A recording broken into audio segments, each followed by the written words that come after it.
Let's just start off. What got you into cars? Like, how did you start off liking cars? I've always kind of been into cars. I mean, started with the Honda days in high school, and then I hit a certain point in my life, and I was like, I wanted something luxurious, but also sporty, and that's what in high school. I graduated high school in 2005. I saw the G35 come out like '03, and I was like, damn, that's sporty but luxury. I loved it. So then when I got some money finally, come back from Afghanistan, spent a whole deployment check on the car. That was the car I bought. So that was my introduction into VQs. That was like 2011. So then I got the VQ, learned the community, had that for a while, ended up building that car, turboing it, and then I destroyed it. Then I started racing motorcycles.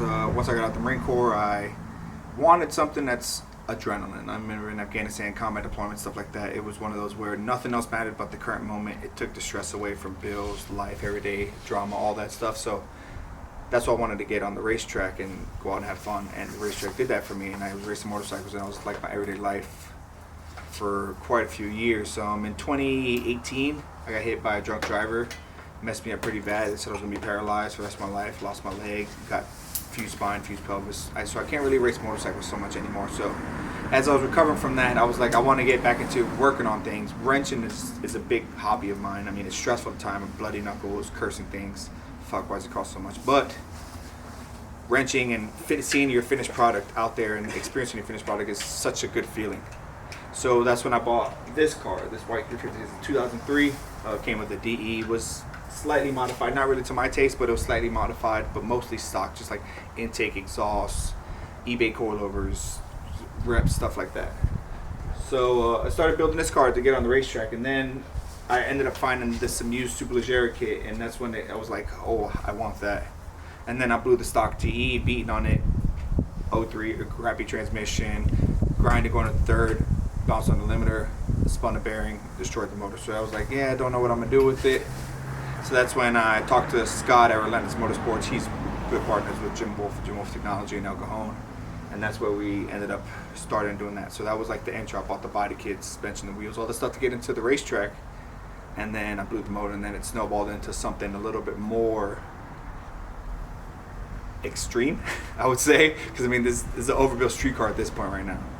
So I started building this one, get for the racetrack, and then I learned about the classes and stuff like that, like what they're allowed, like tire width, modifications, stuff like that, force induction, everything else. I realized it was kind of, I'd have to go into the limited class, and then I was like, it'd be a whole different ball game, kind of out of my budget, being that I'm a privateer enthusiast, stuff like that. So then I started, once this car was finished, I bought this one. This one I'm building too, no cosmetics, no crazy stuff. It has a 370Z VHR engine. Coilover, stuff like that, but we'll go further down to that in another one. But yeah, so let's start doing a walk around of this car. I'll pull it out the garage, we do a walk around and show you everything it's done with. Alright, so we're just going to start at the front. All the little carbon and titanium accents you see are all from Masterpiece. He's one of my sponsors, a good dude. Jake used to live out here in San Diego, and then he moved out back to Thailand. He has actually a cool 380 RS with the same Superleggera body kit on it. So let's talk about the exterior. It's the Amuse Superleggera kit. I have a VIS carbon hood and then carbon spoiler, just because I couldn't really source the Amuse actual carbon one. I wanted the carbon accents. The motor is a Relentless Autosport. Scott, he's a good friend of mine. He's San Diego local. He built the motor. It's actually the second motor he's built for me. He built the motor for my G35 back in the day. This is a low compression build. I wanted it to last. I wanted it to be able to handle the power and boost for a long time, because this was going to be a race car that I was going to destroy on track. It's at like 8.9 compression. So Wiseco pistons, fucking rods, billet girdle. It has the juke head studs, a little bit different stuff like that. Then it has a ported rev up lower plenum, a 1/2 inch spacer.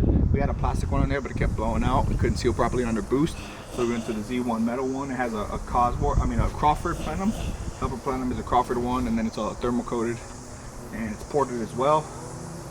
You can see right here, Jim Wolf, they took like quite a bit of time building this twin turbo kit. It's one off. They use these 90-degree elbows right here that they have. That's each turbo inlet, and then each turbo inlet has a MAF. You can see right here is a stock MAF harness. It plugs into here, and each MAF sends it to this computer. Then this computer combines it and then sends it to the stock ECU.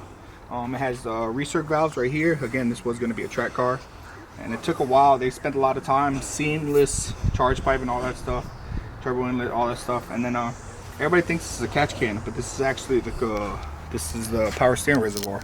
Since the turbo inlet's right over there, we can't put the power steering reservoir in a stock location, so they put it there, and they built a bracket for it in-house. So they have a CNC, they have a lathe, they have all that stuff, so they made all that in-house. Alright, let's move over to the wheel suspension. These are TE37Vs Mark IIs. I got these from one of my sponsors. They see everything other than the motor, everything exterior suspension wise you see, I got it from one of my sponsors, Outcast Garage. Those are AMG 8 pots. Those are off the, I believe the E55 AMG. They are 8 piston calipers, and then I'm running some Stop Tech rotors off the 370Z. Eventually I was going to go to 2-piece if when it became a track car, but that's not going to happen. So the Black Sea will be getting 2-piece rotors. I have Falcon tires on it. I got some 510s on the front and some 615s on the rear. You can see all the titanium and stuff, all the accents you can see here. That's all from Masterpiece Automotive. I'm running the VIS carbon roof cap. It's just aesthetics. It just sticks onto the OEM roof. Then come over here, I got the Nismo side mirrors. These things are a game changer for you Z33 guys, any car, honestly any cars. Even my daily has them. These are like a convex lens, and they're a game changer. They literally make they're like wide angle lens for your rearview mirrors. You can see so much through them. See the rear I'm running, so the front tires are gonna be 275 by 40s, and then the rear tires are 295 by 40. Stop stretching your tires, please stop stretching your tires, it looks dumb. Then I'm running just the OEM Brembos in the rear with just the stock disc, nothing crazy. I was thinking about going down to the base model bridge just to run drag radios, but I think I'm gonna stick with these and go with the 17s. Even little titanium details, like even the titanium antenna. I have a titanium dipstick, titanium antenna, titanium everywhere. Here I'm running the JDM taillights. These are beautiful, especially on the white on white. It looks good with the chrome. Then I have the JDM fog light right here as well. And then I put the JDM Fairlady Z badge because I think it just looks good. I mean, I'm not trying to say it's a Fairlady Z, but I think it looks good. And then the Superleggera logos. For exhaust, let's talk about that. So from the turbos I'm running twin Garrett 2867. Then it's going down to, I have Tomei test pipes, Tomei wide pipe, and Tomei exhaust. This thing's actually pretty quiet though, because the turbos kind of act like resonators, and they quiet it down quite a bit until I beat on it. I do need to send that exhaust off to get extended because it's shooting carbon all over my bumper. But it looks good and it sounds good. It shoots quite a bit of fire under load.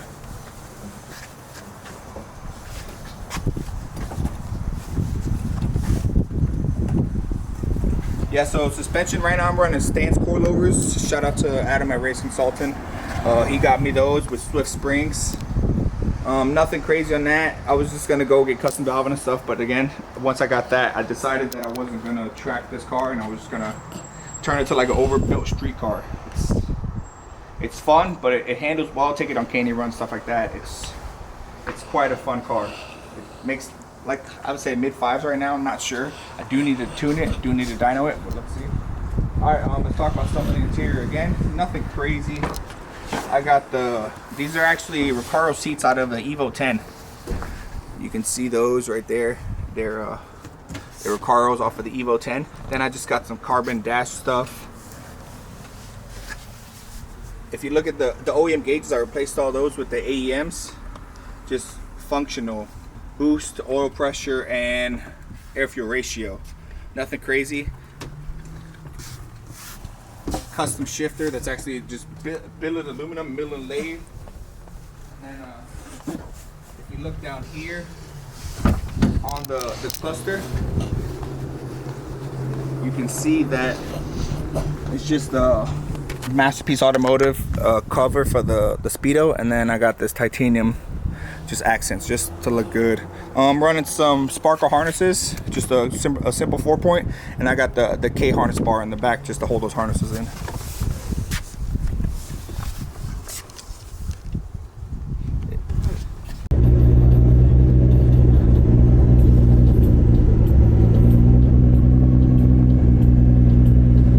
It's not even fully warmed warmed up yet. The thing starts fucking, the cams start chopping. So it's I forgot to talk about this in the outside walk around video. So it's kind of a weird thing. Like Jim Wolf has a bunch of different cams, and this car has C2 and C8 cams. It's C2 intake and C8 intake, and then C8 exhaust and C2 exhaust. So it's kind of like a mix.